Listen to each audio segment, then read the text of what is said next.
Hello students, क्या हाल है आपके। उम्मीद करते हैं आप खैरियत से होंगे। अच्छा, हमने ग्रेविटेशन के कुछ टॉपिक्स किए फर्स्ट ईयर फिज़िक्स के, तो उसमें वेरिएशन इन जी भी आपने पढ़ा। तो जी जो है वो वेरी करता है चार फीचर्स की वजह से। ठीक है। Number one, due to altitude. Number two हमने कहा था आपको ड्यू टू डेप्थ। ठीक है। Number three, rotation of the earth. Number चार है आपका shape of the earth.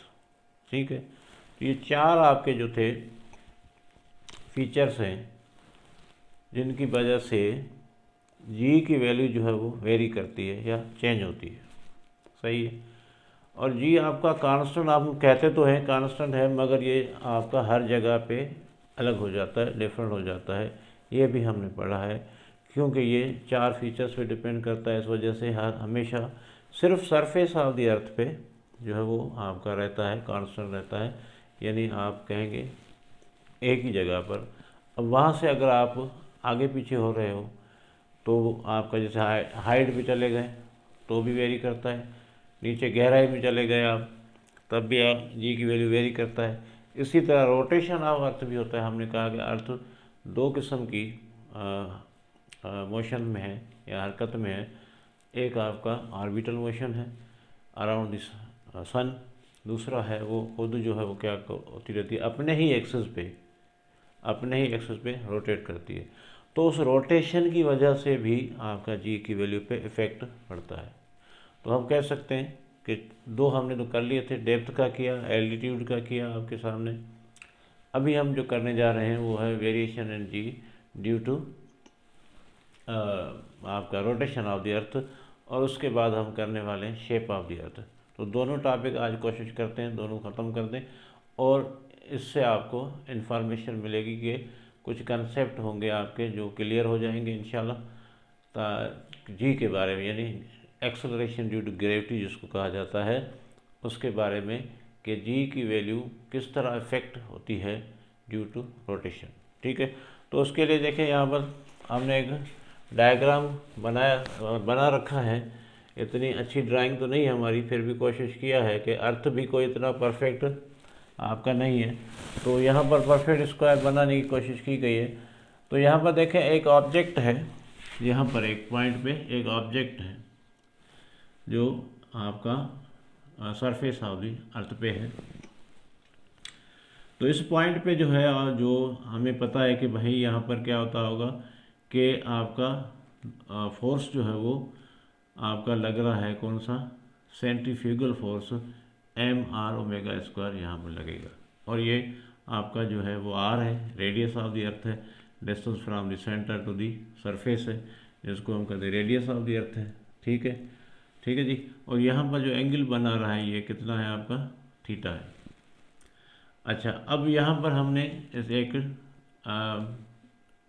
Centripetal force जो इसके अपोजिट होगा, किसके अपोजिट होगा, वो अंदर की तरफ होगा।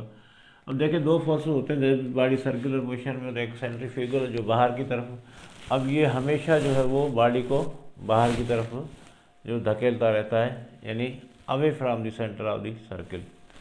तो ये आपका इस तरह हो गया। ठीक है जी। तो यहाँ पर जितनी एंगल बन रही है, इसकी कितनी बन रही है, ये एंगल इतनी ही बनेगी जितनी ये है आपका थीटा ही बनेगी। सही। ये आपका आर है, ये रेडियस ऑफ द अर्थ है। अब यहाँ पर ये जो आर है वो किसके बराबर होगा, देखें इस ट्राइंगल को देखें तो आर बराबर किसके होगा, आर कास थीटा के। यदि ये आपका कास थीटा वाला जो है वो आर इज इक्वल हो जाएगा आर कास थीटा। अगर आप ये भी पढ़ा हुआ है आपने रेक्टेंगुलर कंपोनेंट्स में कि राइट एंगल ट्राइंगल में आपका क्या होता है, कास किसके बराबर होता है, बेस अपॉन हाइपोटेन्यूज। तो बेस देखें यहाँ थीटा का क्या है, आर है, और हाइपोटेन्यूज क्या है, ये आपका ए वाला आर है। तो आर अपॉन आर, तो आर जाके ये अपॉन वाला आर जाके जाके कास थीटा से मल्टीप्लाई हो गया, यहाँ पर ये आ गया आपका आर का। ठीक है। अच्छा, अब ये वाली जो फोर्स है जिसको हम कहते हैं सेंट्रीफ्यूगल फोर्स, सेंट्रीफ्यूगल फोर्स का फार्मूला क्या है, एम आर स्क्वायर। वही है आपका जो सेंट्रीपिटल फोर्स का, यानी एफ सी। ठीक है ना।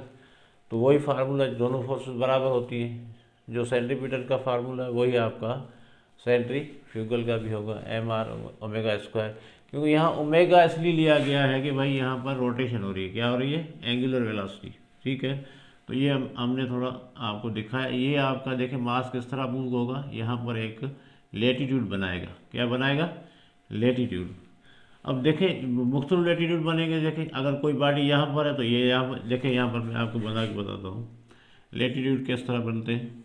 ये आपका एक अर्थ का स्फीयर है, तो अगर बॉडी यहाँ है तो ये बॉडी किस तरह मूव होगी, तो ये पूरे रेडियस के साथ मूव नहीं होगी, इसका रेडियस अपना होगा। जो ये मैंने आर लिखा है ना, ये डिस्टेंस जो है वो आपका एक्सिस और रोटेशन से क्या होगा, हर एक जो लेटीट्यूड का अलग अलग होगा। ठीक है ना, तो मैं यहाँ पर कहूँगा अगर यहाँ पर ये बॉडी इस तरह रोटेट कर रही है, अर्थ इस तरह रोटेट, तो ये एक यहाँ पर सर्किल बनाएगा इस तरह, देखें इस तरह बनाएगा, तो इसका रेडियस क्या होगा, ये वाला होगा। ठीक है ना। अच्छा अब यहाँ पर है तो ये और छोटा हो जाएगा, तो इसका रेडियस क्या होगा, ये होगा। यहाँ पर है तो लेटीट्यूड देखें, अब आपके मुख्तलिफ नंबर ऑफ लेटीट्यूड्स बन रहे हैं, यहाँ पर किस तरह होगा। अब ये अर्थ जो है वो हर पॉइंट पे जो है वो एक सर्किल बनाती जाएगी, तो यहाँ पर जो भी बॉडीज होंगी वो उनका जो है एक्सिस और रोटेशन से डिस्टेंस क्या होगा, अलग होगा, रेडियस के बराबर बिल्कुल नहीं होगा। रेडियस के बराबर क्या होगा, अगर यहाँ पर बिल्कुल है तो फिर ये रेडियस के बराबर हो गया, ये रेडियस है, ये रेडियस है, ये रेडियस है, ये रेडियस है। अच्छा ये अब आपका सरफेस से लेकर सेंटर तक जो फासला होगा उसको हम रेडियस कहते हैं, सही है ना। मगर अगर मैं कहूँ कि रोटेशन के हिसाब से देखा जाए तो ये रेडियस नहीं है, ये आर जो वो रेडियस नहीं है, ये इस सर्किल का रेडियस जो ये इस वक्त बना रहा है रोटेशन की वजह से, ये इसकी जो मोशन हो रही है किसकी, इस पॉइंट के हिसाब से जो मोशन हो रही है, तो इसको हम कहते हैं आर। ये डिस्टेंस इसका इस सर्किल का है, ये हॉरिजॉन्टल सर्किल जो बन रहा है ना, तो इसको हम क्या कहते हैं, लेटीट्यूड। क्या कहते हैं, लेटीट्यूड। अब ये जितने एंगल बनते जाएंगे उतने लेटीट्यूड बनते जाएंगे। देखें अभी यहाँ पर है तो ये एंगल आपका देखें, यहाँ पर है तो इसका एंगल ये बनेगा, यहाँ पर है तो इसका एंगल ये बनेगा, यहाँ पर है तो इसका एंगल ये बनेगा। तो जितने थीटा बनते जाएंगे उतने ही लेटीट्यूड बनेंगे। तो आप कह सकते भाई नंबर ऑफ लेटीट्यूड्स किसके बराबर है, नंबर ऑफ लेटीट्यूड्स बराबर है नंबर ऑफ थीटा, यानी एंगल के बराबर। जितने भी आपके एंगल बनेंगे उतने लेटीट्यूड बनते जा रहे हैं। ठीक है ना। चले तो ये आपको समझ में आ गया होगा। तो आप ये समझें कि ये जो आर है वो रेडियस है, मगर इस सर्किल का है। जो ये सर्किल कौन बना रहा है, ये ऑब्जेक्ट या ये जो पॉइंट है वो अपना सर्किल बना रही है।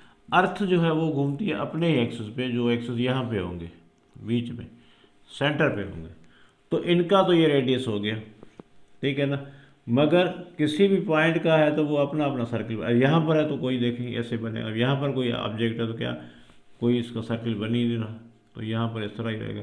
और यहाँ पर जो रोटेशन का जो है बिल्कुल आर जो है वो क्या हो रहा है, छोटा हो रहा है, या ऐसे समझे बिल्कुल ही क्या हो रहा है आपका, कम हो रहा है। तो इस यहाँ पर कैसे होगा ये भी हम देखेंगे ना। ये है पोल, इसको क्या कहते हैं, पोल कहते हैं। और इसको क्या कहते हैं आप, इक्वेटर। इसको क्या कहते हैं, इस लाइन को हम क्या कहेंगे, इक्वेटर। इस लाइन को हम क्या कहेंगे, पोल। यानी यहाँ पर पोल है और यहाँ पर भी पोल है, यहाँ पर भी इक्वेटर है, यहाँ पर भी क्या है, इक्वेटर है। तो लिख लें भाई ये इक्वेटर है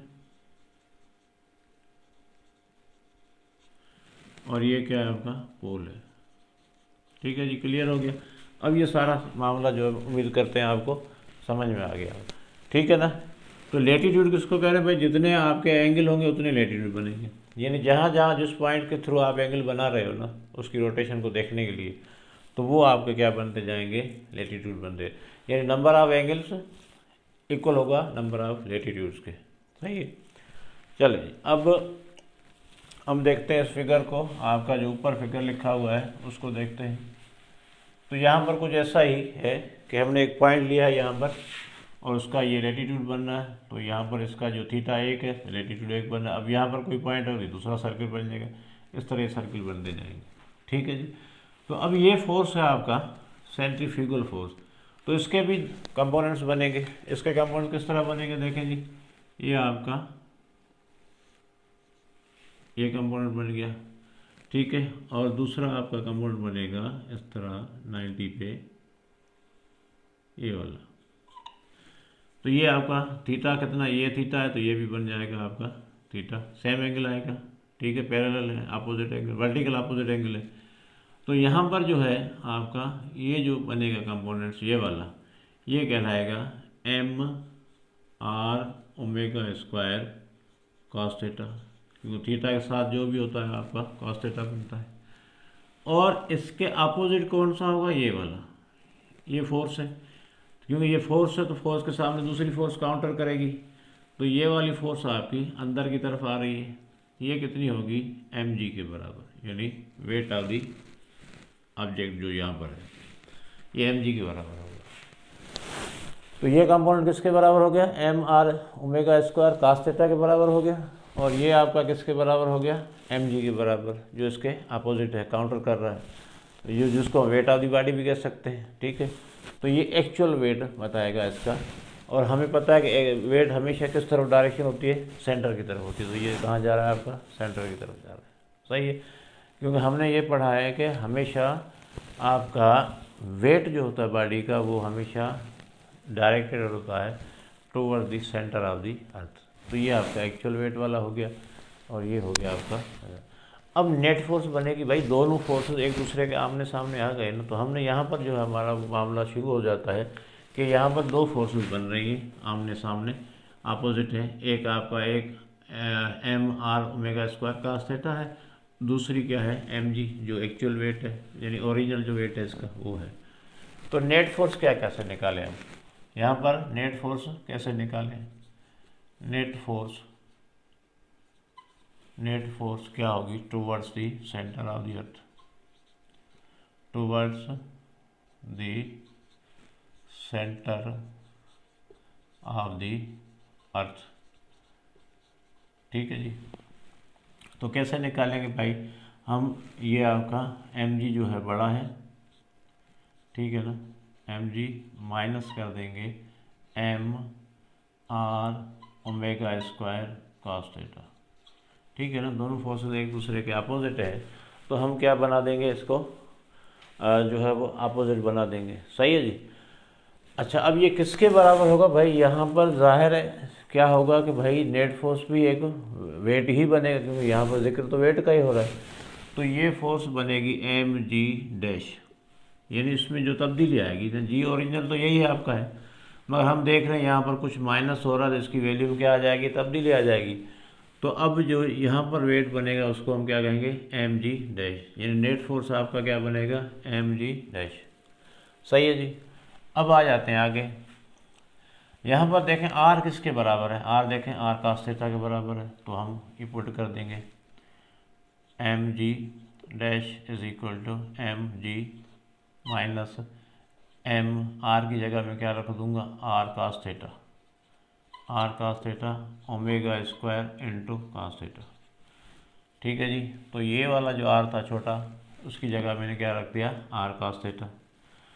चलें, अब क्या होगा, M G minus M R cos theta into cos theta क्या होगा, कॉस स्क्वायर थीटा हो जाएगा, और ये हो जाएगा R omega square cos theta.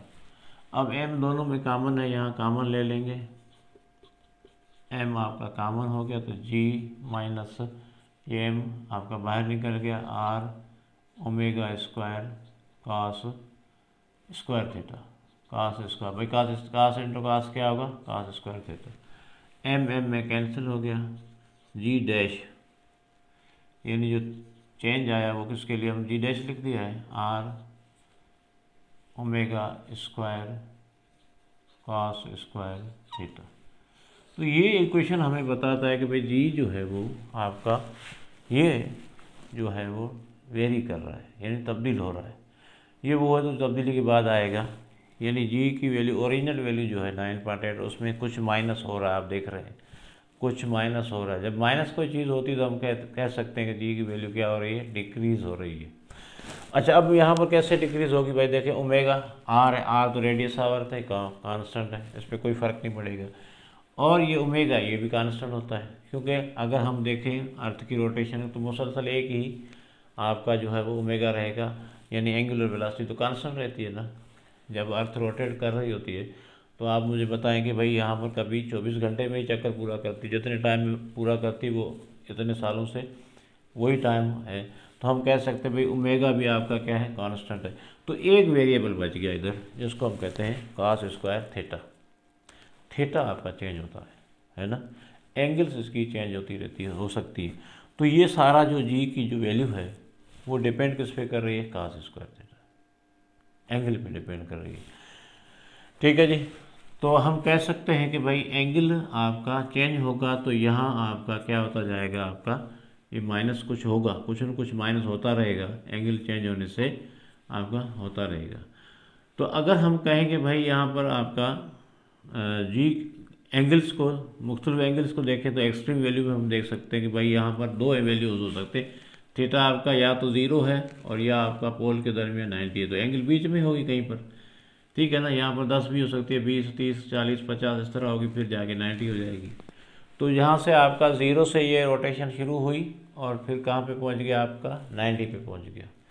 तो हम कह सकते हैं भाई अगर एक्सट्रीम पोजीशन में देखें तो उससे हमें अंदाज़ा हो जाएगा कि कहाँ पर जो है वो आपके स्पेशल केसेस के हिसाब से जो जी डैश है आपका, यानी जो चेंज हो रहा है जी, तो हमें तो पता चल गया कि जी किसकी वजह से चेंज हो रहा है, इस एंगल की वजह से चेंज हो रहा है। जी किसकी वजह से चेंज हो रहा है, इस एंगल की वजह से हो रहा है। तो एंगल ज़ाहिर है आपका मुख्तलिफ होगा ना। अभी यहाँ पर हमने ये थीटा लिया, यहाँ पर भी ले सकते थे हम, यहाँ पर भी ले सकते थे, यहाँ पर भी ले सकते, तो ये आपका यहाँ पर भी ले सकते हैं 90 पे। ठीक है ना।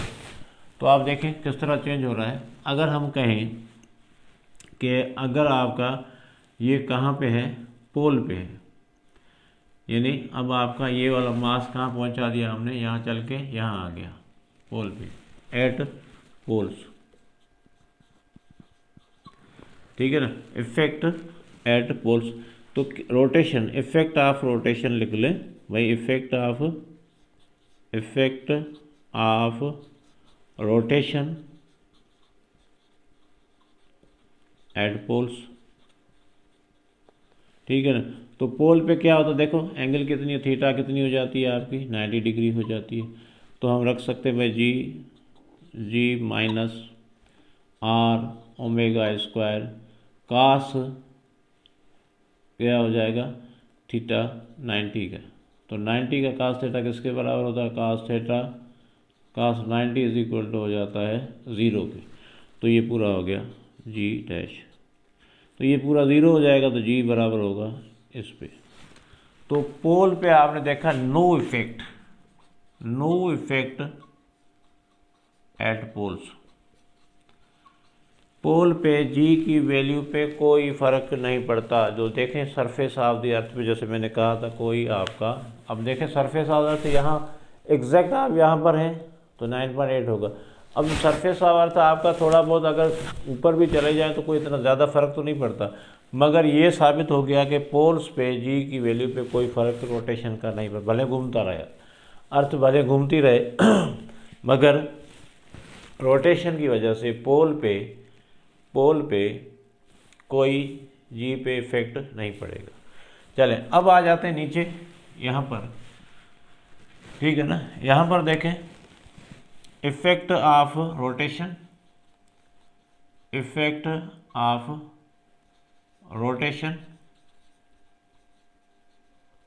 At equator. थीटा कितना हो गया भाई यहाँ पर 0 डिग्री, इक्वेटर पे थीटा यानी एंगल कितना होगा आपका 0 डिग्री। तो यहाँ पर देखें अगर मैं इसी इक्वेशन में अगर मैं G dash G minus R omega square cos square 0 रख दूँ, तो ये कास स्क्वायर 0 किसके बराबर होता है भाई, 1 के बराबर होता है। आप पढ़े हो कास 0 किसके बराबर होता है, 1 के बराबर।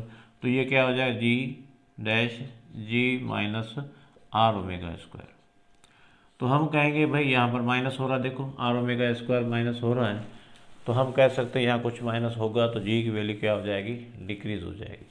तो हम कह सकते हैं कि G dash at equator is minimum, क्या होगा भाई, मिनिमम होगा। और यहाँ पर हम लिख सकते हैं जी डैश एट इक्वेटर क्या होगा, मैक्सिमम होगा। तो सॉरी, जी डैश एट आपका पोल से, सॉरी पोल पे क्या होगा, मैक्सिमम हो जाएगा। तो पोल पे कोई तब्दीली नहीं आ रही तो मैक्सिमम रहेगा। तो अभी आपसे कोई भी पूछे, कोई भी आपका इस तरह का सवाल आता है तो आपने ये जहन में रखना है, जी की वैल्यू यानी एक्सेलरेशन ड्यू टू ग्रेविटी पोल पे कितनी होती है, मैक्सिमम होती है। और इसी तरह आपका जो है इक्वेटर पे क्या हो जाएगी, आपकी मिनिमम हो जाएगी। इक्वेटर पे आपका क्या हो जाएगा, मिनिमम हो जाएगा। ठीक है जी। तो अब यहाँ पर ये तय हो गया कि भाई जी की वैल्यू जो है वो आपका मुख्तलिफ जगह पे। अब यहाँ पर दूसरा ये भी समझ लें कि भाई ये तो आपका एक्सट्रीम पोजीशन है, या तो पोल पे या इक्वेटर। तो बीच में देखें ये यहाँ से ऊपर की तरफ जा रहा है। तो जी अगर हम कहें इस तरह, हम खुद अपना एक माइंड बना लें कि हम जा रहे हैं कैसे, इक्वेटर से जा रहे हैं किधर, पोल की तरफ। इक्वेटर से जा रहे हैं किसकी तरफ जा रहे हैं, पोल की तरफ। तो मुझे बताएं कि आपका वैल्यू क्या होता जाएगा इक्वेटर से पोल की तरफ। तो जी की वैल्यू क्या होती जाएगी, यहाँ मिनिमम है तो जैसे आप ऊपर की तरफ जाओगे, पोल की तरफ जाओगे, तो आपकी वैल्यू बढ़ती जाएगी। तो हम कह सकते हैं भाई जैसे थीटा आपका एंगल जो है वो बड़ी होती जाएगी, एंगल बड़ी होती जाएगी। देखें ज़ीरो पे है तो देखें ज़ीरो पे क्या है, ज़ीरो पे बिल्कुल मिनिमम हो गया, ठीक है ना। अब यहाँ से ज़ीरो से ये ऊपर उठेगा तो ये क्या होता जाएगा, बढ़ता जाएगा, ठीक है ना, बढ़ता जाएगा बढ़ता जाएगा। 90 पे बिल्कुल ही मैक्सिमम हो जाएगा, 90 पे बिल्कुल ही मैक्सिमम हो जाए।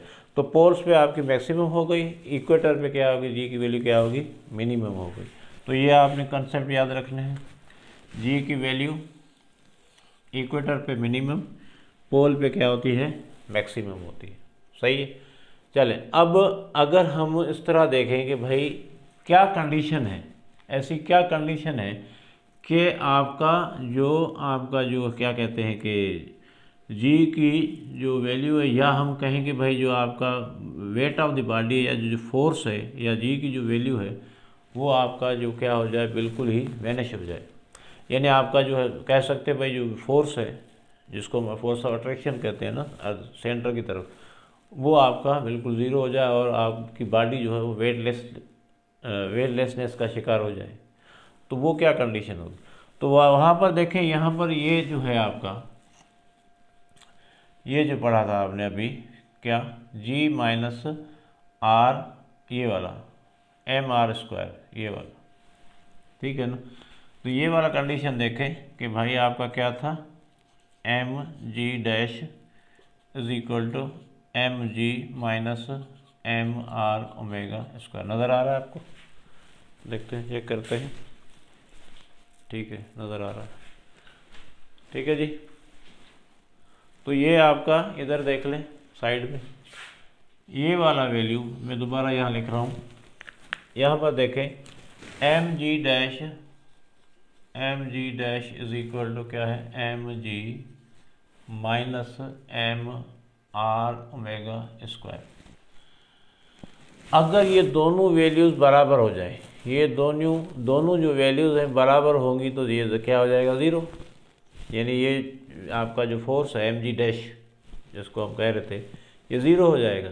यानी जो बॉडी का जो वेट है वो क्या हो जाएगा, ज़ीरो हो जाएगा, ठीक है ना। तो ये कब होगा, ये दोनों बराबर होंगे। If M G minus is equal to क्या हो जाए, एम आर ओमेगा स्क्वायर होगा, तो आपका बॉडी क्या हो जाएगा, वेटलेस हो जाएगा, ठीक है। अब कंडीशन बता रहे वेटलेसनेस की आपको, कि अगर आपका रोटेशन की वजह से वेटलेसनेस हो सकती है, हाँ हो सकती है। कब होगी, जब ये दोनों फैक्टर जो है, ये वाला और ये वाला के आपस में बराबर हो जाए, यानी ये, ठीक है ना, वो बराबर हो जाए। तो ये बराबर होंगे तो एम में कैंसिल हो गया, जी इज इक्वल टू क्या हो गया, आर ओमेगा स्क्वायर, और ओमेगा स्क्वायर बराबर किसके हो जाएगा, जी अपॉन आर के। और इसको हम अंडर रूट में डाल दें तो क्या हो जाएगा, अंडर रूट G/R। तो ये वो कंडीशन है जहाँ पर वेट ऑफ द बॉडी जो हो जाएगा vanish, weight of the body क्या हो जाएगा, हाइपोथेटिकली आप कर लें, मगर मैथमेटिकली ये साबित हो रहा है, होता तो नहीं है ना, मगर हमें क्या भाई, हम कह देंगे भाई ओमेगा, आपका ओमेगा जो है वो, यानी जो रोटेशन ऑफ अर्थ बिल्कुल ही ख़त्म हो जाए, रोटेशन ऑफ अर्थ बिल्कुल ही ख़त्म हो जाएगा, तो फिर ये आपका हो सकता है, या ये दोनों फैक्टर आपस में बराबर हो जाए, तो यहाँ पर क्या होगा कि बॉडी जो है वो वेटलेसनेस में आ जाएगी, यानी बॉडी का वेट क्या हो जाएगा, बिल्कुल ही ख़त्म हो जाएगा। कौन सा, किस कंडीशन में, जब ओमेगा बराबर होगा अंडर रूट G/R। जी की वैल्यू आपको पता है, आर की वैल्यू आपको पता है, और यहाँ पर आपका क्या होगा, ओमेगा जो है वो निकाल सकते हो। तो ये था आपका variation in G due to rotation of the earth. सही है जी। तो इस तरह आपने सीखा कि भाई जी जो है वो कैसे वेरी करता है रोटेशन में। जी की वैल्यू जो है पोल्स पे मैक्सिमम होती है, इक्वेटर पे मिनिमम होती है। जैसे ही आपका ये बॉडी रोटेट करते हैं कि मुख्तलिफ एंगल, मुख्तलिफ जगहों या मुख्तलिफ पॉइंट्स पे कोई आपके ऑब्जेक्ट है, तो उनके सर्कल भी क्या बनते जाएंगे, लेटीट्यूड बनते जाएंगे। ये लेटीट्यूड डिपेंड करते हैं किस तरह, डायरेक्टली प्रोपोर्शनल है, किस एंगल के जितने एंगल होंगे उतने लेटीट्यूड बनेंगे।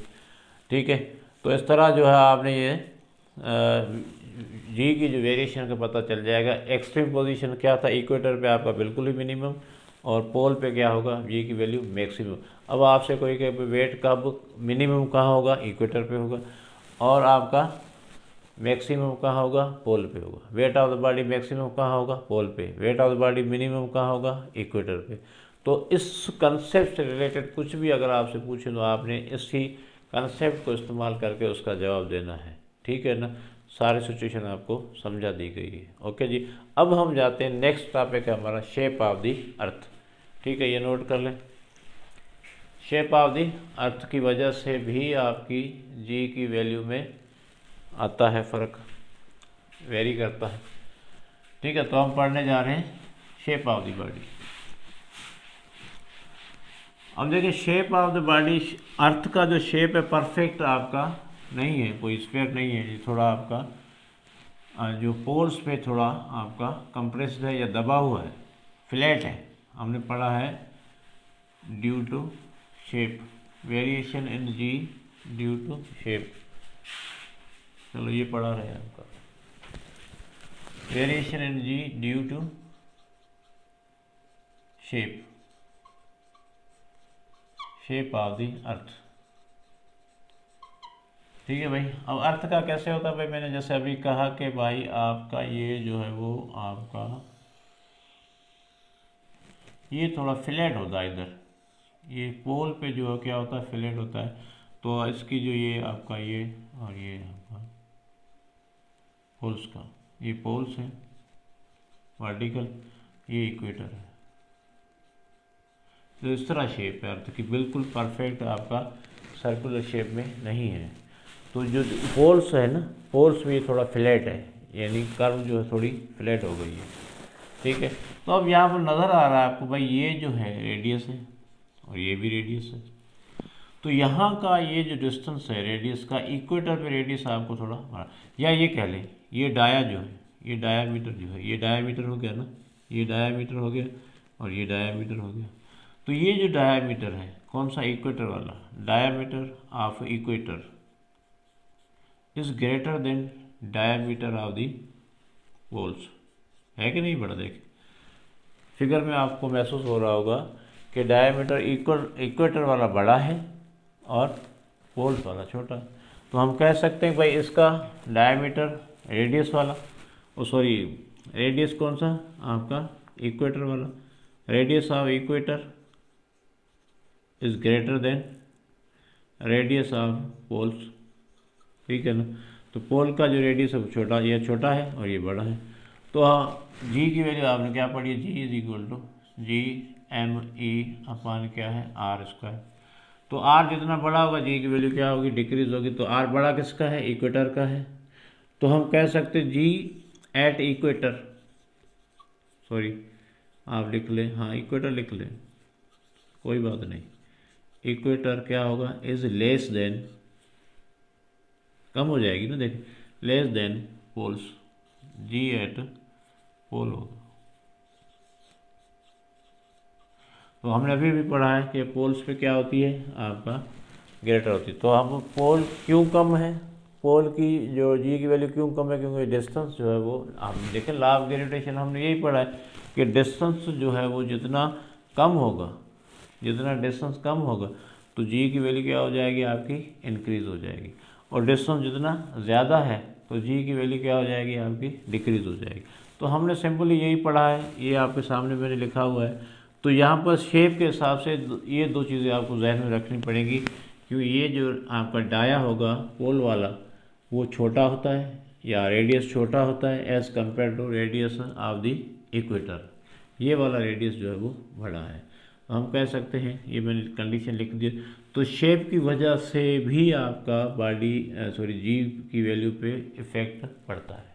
ठीक है, तो ये थे आपके 4 फीचर्स जिनकी वजह से जी की वैल्यू पे जो है वो इफ़ेक्ट पड़ता है। कौन कौन से थे? हाइट, एल्टीट्यूड, नंबर 2 डेप्थ, यानी जी की वैल्यू डेप्थ में भी वेरी करती है, यानी चेंज होती है, एल्टीट्यूड पे भी चेंज होती है, रोटेशन की वजह से भी चेंज होती है, और आपका शेप ऑफ दी अर्थ की वजह से भी चेंज होती है। तो उम्मीद करते हैं आपको ये वाली बातें जो हैं कुछ समझ में आई होंगी। ठीक है, और अगर समझ में आई हैं तो इसको जो है वो दोस्तों के साथ शेयर करें, लाइक करें।